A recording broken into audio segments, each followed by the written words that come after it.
Welcome back to the channel, everyone. Today is a crazy day in the world of television, and we have a lot to talk about. Phyllis may have to face Lily's wrath as she confronts Kane in a rivalry. So let's just get right into the thick of it. Because my brain is practically frying from all the information coming out of Genoa City right now. I am typing this as fast as I can to get it to you. And honestly, the drama is just so messy, so raw. We have a massive life-changing bombshell dropping on Holden Novak. And at the exact same time, we have Phyllis Summers doing what Phyllis does best, which is annoying people and plotting revenge. Specifically, she is going after Kane Ashby at the GCAC, and it is just a train wreck you cannot look away from. So let's break down this absolute chaos. Let's start over at the Genoa City Athletic Club, because the dynamic between Phyllis and Kane right now is just fascinating and exhausting. Phyllis is basically cornering him. She is putting on this massive full-court press to get him to see things her way. And you know Phyllis, her way is the only way that exists in her mind. But Kane is just not in the mood. The guy is completely exhausted. He looks like he hasn't slept in weeks. And honestly, he probably hasn't, because his life has been a complete nightmare lately. Kane is dealing with the total failure of Abbotts. He tried so hard to save whatever was left of that company. He put his blood, sweat, and tears into it. But he failed. It is just gone. Nothing left to salvage, and Phyllis knows this. Because Phyllis knows everything, and she is totally weaponizing that failure against him. She is pointing it out, highlighting his mistakes, rubbing salt directly into his open wounds, because that is her strategy. Break him down so she can build him back up as her pawn. But Phyllis is spinning it like she is doing him a favor. She is arguing that she is not the real enemy here, which is rich coming from her, but she wants to rebrand herself. From an annoying thorn in his side to his ultimate ally, because Phyllis is riding high right now. She feels incredibly optimistic about the direction of the Summers group. She is in charge. She is calling the shots, and she genuinely believes she is taking her company to heights it has never seen before. Her ego is just massive right now, so she contrasts her massive success with Kane's massive failure. She points out that Abbott is dead, but Summers group is thriving. And she uses that to emphasize that Kane needs her right now. He needs a win, he needs power, and she is offering him a seat at her table. But of course there is a catch. There is always a catch with Phyllis. She wants him to help her go after Victor Newman, because Victor is the real villain in both of their stories right now. Phyllis is still absolutely furious with Victor. And honestly, she has every right to be. Victor completely played her. He tricked her into handing over Chancellor. He manipulated the whole corporate board. And Phyllis does not take losing lightly. She wants revenge. She wants to see Victor bleed, corporately speaking. And she knows Kane wants the exact same thing. Because Victor just destroyed Kane's family. Victor orchestrated that whole fake kidnapping plot with Lily, making Kane think his wife and kids were in mortal danger. It was sick. So Phyllis is pitching this grand alliance to victims of Victor Newman teaming up to take down the mustache once and for all. She tells Kane he needs to just get over his stubbornness, to swallow his pride and accept her offer, but Kane is just so broken.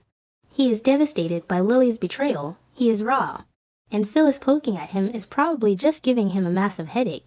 But she doesn't stop there, because she is Phyllis. She throws in a little extra incentive. She casually mentions that she wouldn't mind taking things to the bedroom, a little hookup to seal the deal. But she says it's optional, which is just hilarious and so typical of her chaotic energy. Will Kane actually say yes? I mean, he is desperate. He just tried to hire Holden to spy on Claire, and Holden rejected the money. So Kane's solo revenge plans are kind of stalling. Maybe teaming up with Phyllis is his only real shot at hurting Victor, but man, the idea of dealing with Phyllis's personality every single day might be worse than letting Victor win. We will have to see if his hatred for Victor outweighs his annoyance with Phyllis. It is going to be a very bumpy ride either way, and I am here for all the messy corporate warfare that is about to explode. But while all this corporate scheming and casual propositioning is happening at the GCAC, we have a much more emotional and devastating situation unfolding across town. Holden Novak is about to get hit with a truth bomb that is going to shatter his entire identity. Dr. Stephanie Simmons is finally opening her mouth, and she is dropping the secret she has been holding on to for decades. Holden is about to find out who his real biological father is, and it is not going to be pretty. And the answer is Malcolm Winters. Yes, Malcolm Winters. The same Malcolm who just arrived back in Genoa City for a sweet family reunion. That Malcolm is Holden's dad. And Holden has gone his entire life having absolutely no idea He was raised by another man. He carries the Novak name. He built his whole life on a foundation that turns out to be a complete and utter lie. And Stephanie is the one who lied to him for years and years, just letting him believe a total fabrication about his own bloodline. So why is she telling him now? Why blow up her son's life on a random Tuesday? Well, it is not because she suddenly felt guilty or wanted to clear her conscience. There is a very specific, very urgent medical reason for this confession, and it makes the whole situation so much more tragic. Malcolm Winters is facing a massive health crisis. He has been diagnosed with aplastic anemia. It is a severe condition. His bone marrow is failing, and he desperately needs a transplant to survive. Malcolm has been searching for a match. He has been consulting with doctors everywhere, trying to find a way to save his own life. And that is exactly why he reached out to Stephanie off-screen. Because Stephanie is a doctor working in Manhattan, it makes total sense. You get sick, you reach out to a trusted medical professional from your past. But Malcolm had absolutely no clue that by calling his ex-girlfriend, he was actually calling the mother of his secret child. It is just mind-blowing how these things line up. But Stephanie knew, as soon as Malcolm told her about the aplastic anemia and the need for a bone marrow match. She knew she had to tell the truth, because biological relatives are the best chance for a match. She has Malcolm's biological son sitting right there. Holden could be the key to saving Malcolm's life, so she has a legitimate life or death reason to finally confess this massive secret. Holden needs to get tested. He needs to see if his bone marrow can save a man he didn't even know was his father. And how does Holden react? Exactly how you would expect. He completely loses it. He is furious. He is devastated. And he feels so incredibly betrayed by his mother. We know Holden values honesty. We saw him confess Kane's whole manipulative plot to Claire just because he wanted to protect her. He hates lies, and now he finds out his own mother has been lying to him since the day he was born. It is just too much to process all at once. His brain is probably short-circuiting right now. So when Stephanie tells him he needs to go get tested to save Malcolm, Holden just flat out refuses. He rejects the idea completely. He is acting out of pure anger and pain. He doesn't care about Malcolm right now, because to him Malcolm is just a stranger who represents decades of deception. He is so upset that he just wants to push both of them away. He doesn't want to be a donor. He doesn't want to be a Winters. He just wants his old life back, but that life is gone forever. And he's going to have to face this new reality whether he likes it or not. And all of this intense emotional trauma is playing out right in the middle of Crimson Lights. Just a public coffeehouse meltdown. But here's where the soap opera gods really deliver the drama. Because right as this confrontation is reaching its peak, right as Holden is yelling and refusing to help, guess who walks through the doors of Crimson Lights? Malcolm Winters.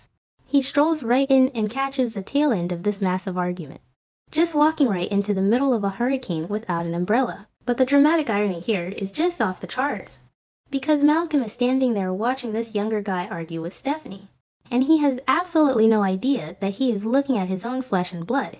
He doesn't know that the angry kid storming away is his son, the son who holds the bone marrow that could literally save his life. Malcolm is just completely in the dark, probably just confused about why Stephanie is having such a public fight. He is just an innocent bystander in his own family trauma. It is such a heartbreaking moment to watch, because Malcolm is sick, he is vulnerable, he is looking for hope. And his hope just yelled at his ex and walked out the door, so once Holden is gone, Stephanie is going to have to turn around and face Malcolm. And she is going to have to drop the second massive truth bomb of the day.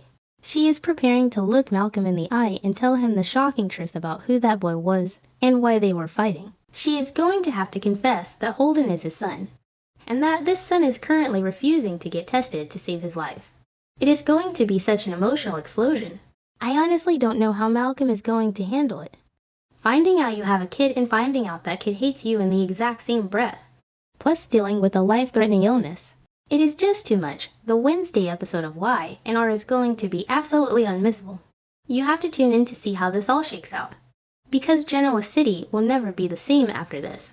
And I will be here to cover every single messy second of it. On my channel, I always seek content inspiration for each video by compiling short video clips to analyze and offer my personal opinions. This channel specializes in analyzing, hypothesizing, and discussing plot points in the Young and the Restless series from the perspective of a longtime fan. Through this, viewers can gain deeper, more objective, and interesting perspectives. Subscribe to the channel to stay updated on the latest news about the Young and the Restless series.